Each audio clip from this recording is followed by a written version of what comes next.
It's hard to look back at that time without some bitterness. It was a difficult time for me, going through a divorce, and I was staying with my friend, and he left. I got there, and he took off for Vegas for a couple of days, and I had to babysit his dog. I'm walking it through this park, and it wasn't cooperating, and I was going to leave it outside. And I'm going up this hill. I turn around, and from the bushes, these red eyes, these piercing red eyes are like looking at me. You know, a lot of people probably say I'm crazy, but maybe it was one of these chupacabras. I don't know, but whatever it was not of this earth.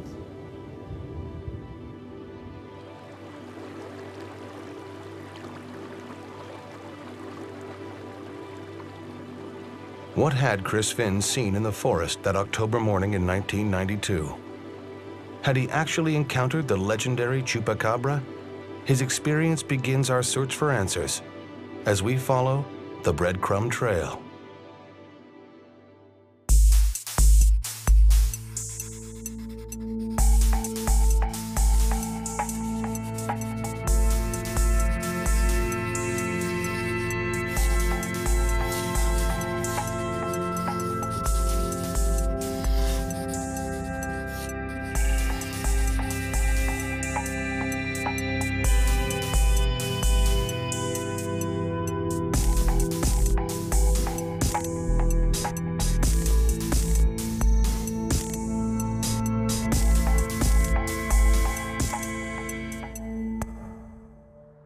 Mississauga is a large suburb of Toronto. It's a quiet city, a city of commerce, and a city of industry. In 1992, Mississauga fell victim to a rash of animal mutilations, UFO sightings, and unexplained human disappearances. These events provide evidence that the link between the Chupacabra and UFOs is in fact real. There also emerged one of the most compelling pieces of evidence in the search for the Chupacabra, what is now referred to as the Walford footage. Tonight's show focuses on the Chupacabra, but in a story you've probably never heard before. Otherworldly creatures have often been the subject of science fiction novels, motion pictures, and even television shows. We Trilarians do not mate like you humans do. Well, now I'm intrigued. But do they really exist? The witnesses and experts interviewed tonight, combined with certain pieces of evidence, make a compelling argument that the Chupacabra, a creature mysteriously linked to UFO phenomenon, is in fact real. August Castile is a cryptozoologist who specializes in Chupacabra research. This is a plaster cast of a Chupacabra footprint. To give you some idea of perspective, this is made out of plaster of Paris. It is life-size, and this is a human quarter. As you can see, this is the quarter, this is the footprint, actual life size. This gives you some perspective of the size of the footprint of a typical Chupacabra. We assume a typical Chupacabra. The footprint was made in 1992. This is the strongest evidence we have that this phenomena was occurring in Mississauga at the same time as that of the phenomena in Puerto Rico. I'm head of the CRI, the Canadian chapter of the Chupacabra Research Institute. A lot of people wonder exactly what does a Chupacabra look like. There are currently two main descriptions. The first is a lizard-like creature, 1.2 meters roughly in height. This is an animal that is gray-green with a ridge of scales down its back, and also it has bright red eyes that seem to glow when it's alarmed. The other description that is commonly found is, and there is some evidence that it could be a kind of breed of dog.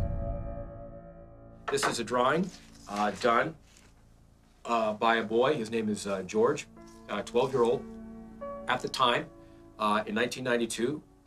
And this is his rendering of what he saw in the woods the same day that I made this plaster cast. Now, as you can see, this is clearly a Chupacabra. This isn't anything else.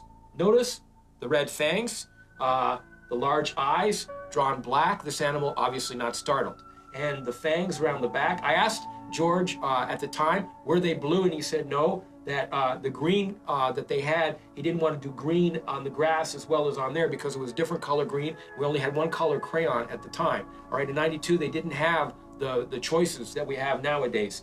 But this is his sworn drawing taken hours after he saw this Chupacabra in Mississauga in a park in 1992. I asked George a little bit after the time he drew this picture of Chupacabra if he'd ever seen a beast like this previously, and he said yes, that he had. On one occasion, he was in the basement of the principal of a local high school. He was in his basement, and there was a Chupacabra chained in the basement, completely incapacitated. It seemed to either be sleeping or unconscious. Mr. Nelson, let me just say this, Mr. Nelson disappeared later in that year. There was no more evidence of him having been in the school board system. The house in which he lived has been determined to have been burned down in the same month that he disappeared. There's currently a small strip mall constructed in its place. This is not just arbitrary happenings. There's a logic and an order and a trail of evidence that you can follow. The man disappeared. He had a Chupacabra in his basement. We're going to get to the bottom of it. It may take us time. That's what we have. We have time. The evidence exists. The technology doesn't yet to determine what happened, but we are figuring it out. We will figure it out. Mr. Nelson will be found and he will be brought to task. We managed to find George, but he refused to be interviewed for this program, preferring to remain anonymous. So what really happened to Mr. Nelson?